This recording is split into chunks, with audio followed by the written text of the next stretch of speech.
Welcome to Uriah Heep, the Magician's Podcast.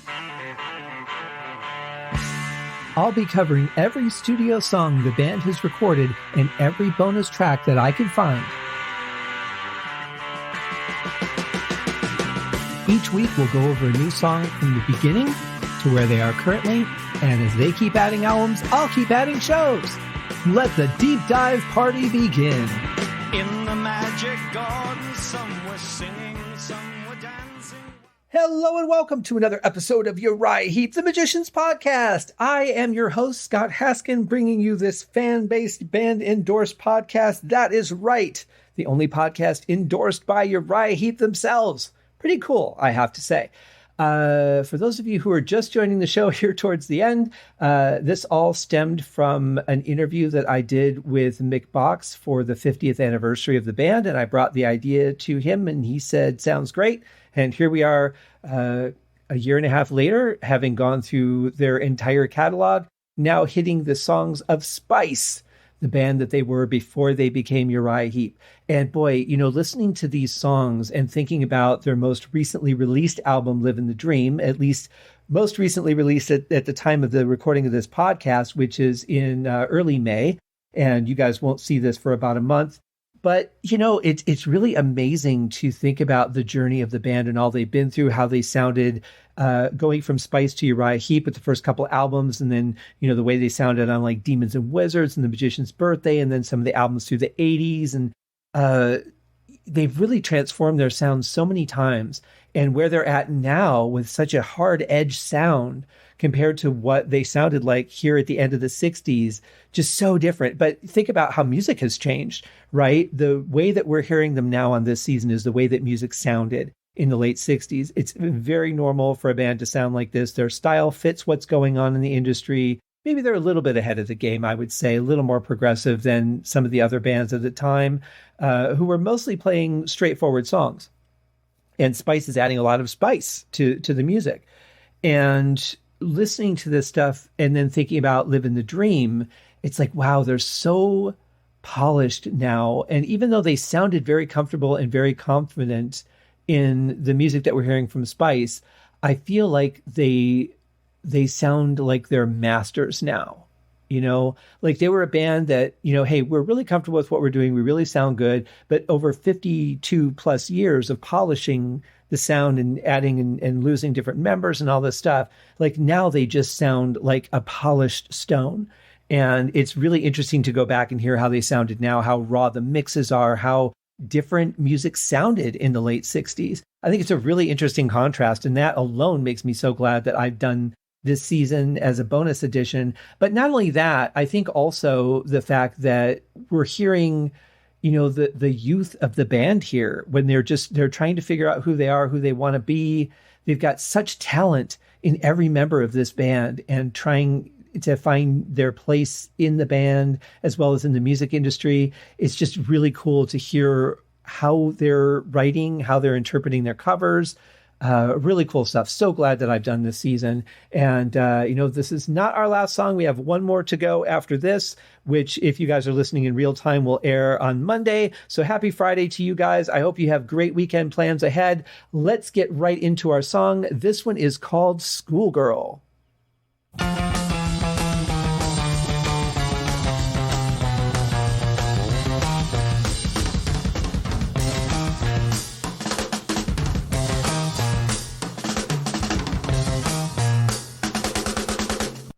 You know, I've often talked on this show about how much energy that the current drummer of Uriah Heep, Russell Gilbrook, has. I mean, the guy, it just seems like his battery never goes beyond 98%. It's really amazing to watch him perform, to even just talk to him. He's just on fire all the time.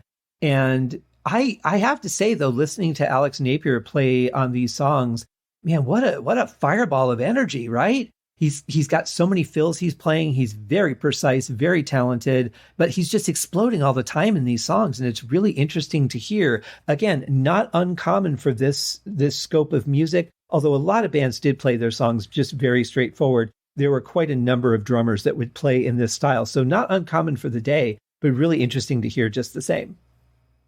And just on the song itself, it almost feels a little bit what would turn into punk. If it had a heavier sound to it, if it had like a more mid to late 70s sound, this could easily be like a punk type opening. Even thinking of bands like the Misfits, I could see them doing something like this, maybe a little more dramatic and less happy. This song feels good. It makes me smile. I would say if the Misfits were to do it, it would be a much darker version of the same thing. But just the pattern of what they're playing, I could see the Misfits doing something like this, just maybe a little bit slower too.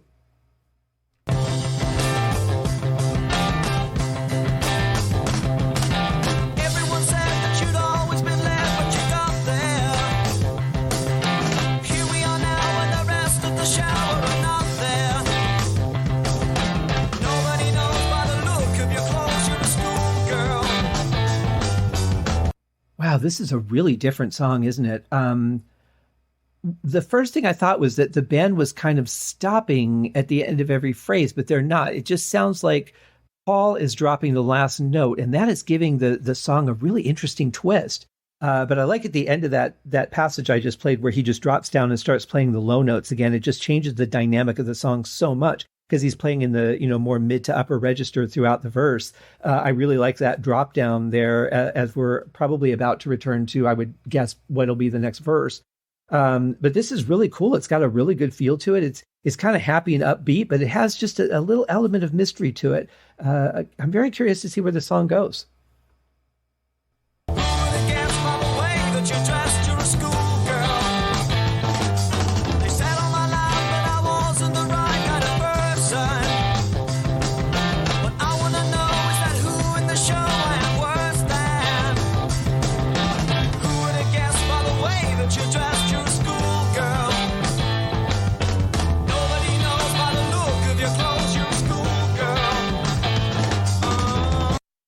Definitely a controversial topic that has been covered many times by bands over the years, and still an interesting topic just the same. That idea of a girl who is presenting herself as someone much older, much different than the person that she is, and the guy kind of realizing, I could get into serious trouble with you, so back off, stop it, knock it off.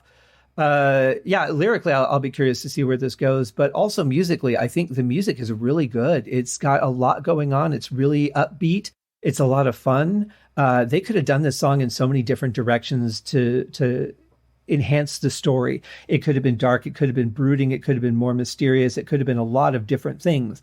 And I like that they chose to just do a happy feeling song.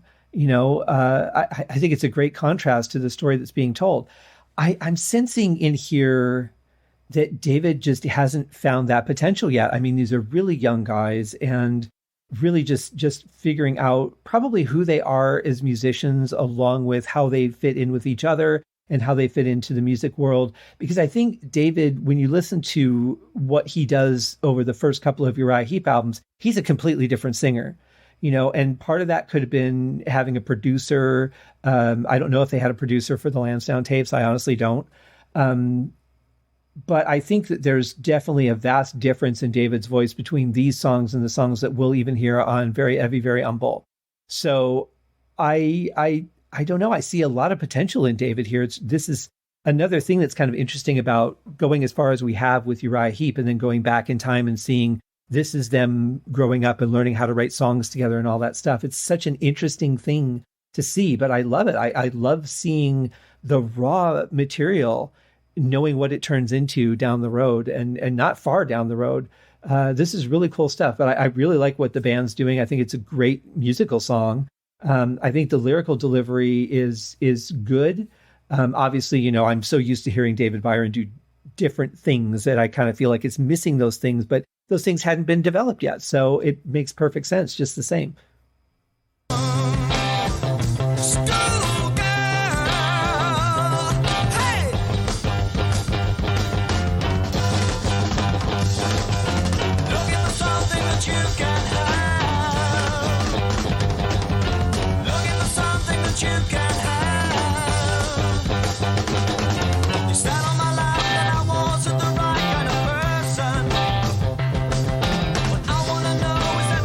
Show I am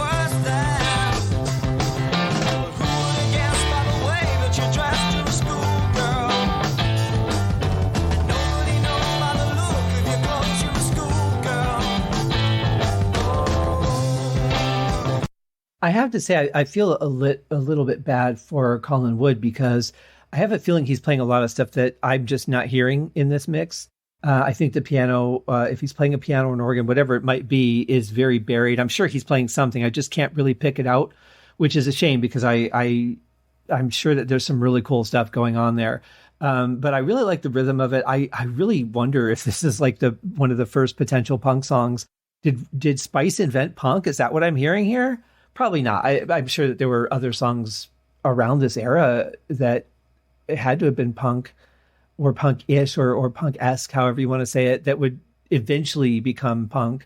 But this certainly would be in that mix, I would have to say. It really does have that potential feel to it, just like they revisioned Celebrate by Three Dog Night. I think somebody could take this and revision it and make it punk very easily. Because all the potential's there. The writing style is already there. It would just have to be done a little bit differently to bring that feel out more. But it's really cool. Paul, I think, is really shaping the song a lot on the bass. He's been very active on the song and really keeping the song melodic. I really like this.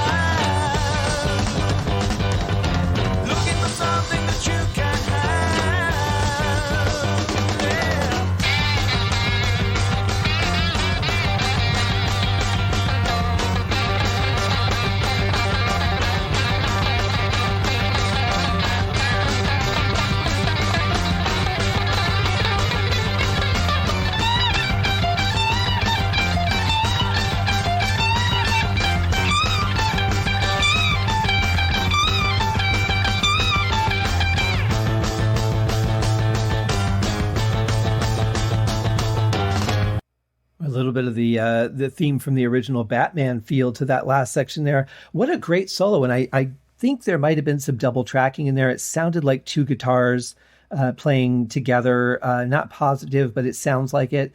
Really great guitar sound, though. Very raw, kind of, again, kind of leaning towards that punk side of things. But I love the sound of the guitar. I love what he's playing. It's very energetic. Really, you see that even early on in his professional career as a musician, Mick Box seriously had the talent to put a great solo together, as we just heard.